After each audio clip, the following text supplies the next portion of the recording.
Valentine પાન શેક.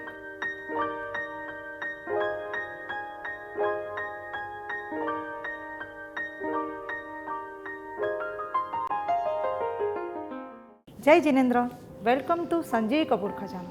હું છું અમીષા. આજે હું લાવી છું વેલેન્ટાઇન સ્પેશિયલ. વેલેન્ટાઇન દિવસો નજીક આવી રહ્યા છે, તેમ જ બધા લોકોની દિલની ધડકનો ધડધડ વધવા લાગી છે. કોકને કોઈની માટે ગિફ્ટ લેવી છે, સ્પેશિયલ કાંઈ કરવું છે, તો આપણે આજે અહીંયા બનાવશું વેલેન્ટાઇન પાન શેક. પાન શેક બનાવવા માટે આપણને લાગશે કલકત્તા પાન, ચૂનો, કથ્થા, કિમામ, લચ્છા સુપારી. આ બી ડિફરન્ટ ટાઈપની લચ્છા સુપારી જ છે. વરિયાળી, ખજૂરી સોપારી, ઇમલીના પત્તા, સૂકું કોપરું, ગુલકંદ, ચેરી, બારીક મીઠી સોપારી, બારીક પીસેલી સોપારી, સાકર, દૂધ, વેનીલા આઈસ્ક્રીમ. આપણી બધી જ સામગ્રી અહીંયા તૈયાર છે. જોવામાં બી સરસ દેખાય છે, તો આપણે અહીંયા પાન બનાવશું. હવે આપણે એની અંદર પહેલાં હલકો મસ્ત ચૂનો, થોડું કથ્થો, પહેલાં આપણે એને પ્રોપર મિક્સ કરી લઈશું. એમાં આપણે થોડું કિમામ લગાવી લઈશું. આનાથી પાનમાં એક સ્ટ્રોંગ ફ્લેવર બી આવી જાય છે.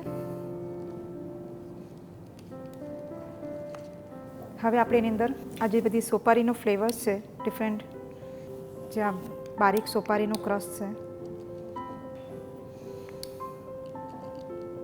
હવે આપણે આ જે લચ્છા સોપારી છે એ પણ નાખશું. આ પણ એક ડિફરન્ટ ટાઈપની લચ્છા સોપારી છે, જે ખૂબ જ સ્ટ્રોંગ હોય છે. ધાણાદાળ, વરિયાળી, આ જે ઇમલીના પત્તા છે એ, સૂકું કોપરું, આ જે મીઠી ખજૂરી સોપારી છે જે કડક નથી, બિકોઝ કડક સોપારી નાખશું તો આપણું મિલ્કશેક ક્રશ જ નહીં થાય, એટલે આ સોફ્ટ જે ખજૂરની સોપારી છે એ જ નાખવાની. અગર તમને આ ન નાખવી હોય તો તમે તૂટી ફૂટી જેવી ચેરી પણ માર્કેટમાં મળે છે, એ પણ તમે લઈ શકો છો. અને પાન એટલે ગુલકંદ વગર તો પાન બને જ નહીં, એટલે આપણે એની અંદર ગુલકંદ લઈ લઈશું. આની અંદર મેં જે કથ્થો યુઝ કર્યો છે એ તમારે વાપરવો હોય તો ઠીક, ન વાપરવો હોય તો પણ ચાલે. એના વગર બી મિલ્કશેક સારી રીતે બની શકે એમ છે. આ આપણું પાનની અંદર બધી જ સામગ્રી તૈયાર થઈ ગઈ છે. હવે આપણે એને ફોલ્ડ કરી લઈશું.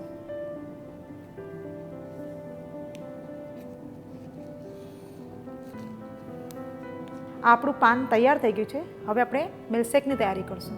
આપણું મિલ્કશેક બનાવવા માટે આપણા પાન રેડી છે. મેં અહીંયા બીજા 4 પાન બનાવીને તૈયાર રાખ્યા છે.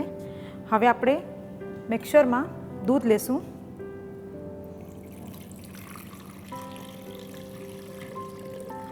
એની અંદર દૂધ લીધું છે એટલે થોડી સાકર,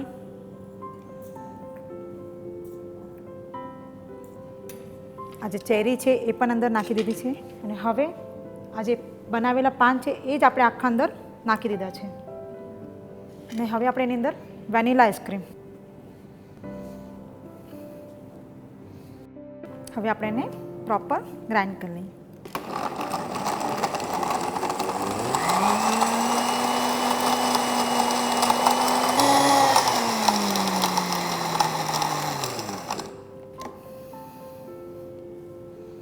હવે આપણું અહીંયા વેલેન્ટાઇન પાન શેક તૈયાર થઈ ગયું છે. હવે આપણે એને એક સરસ મજાના ગ્લાસમાં સર્વ કરી લઈએ.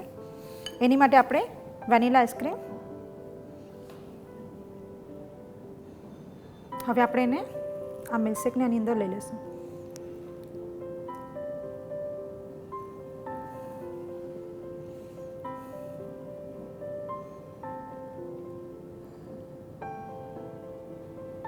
સૂકું કોપરું,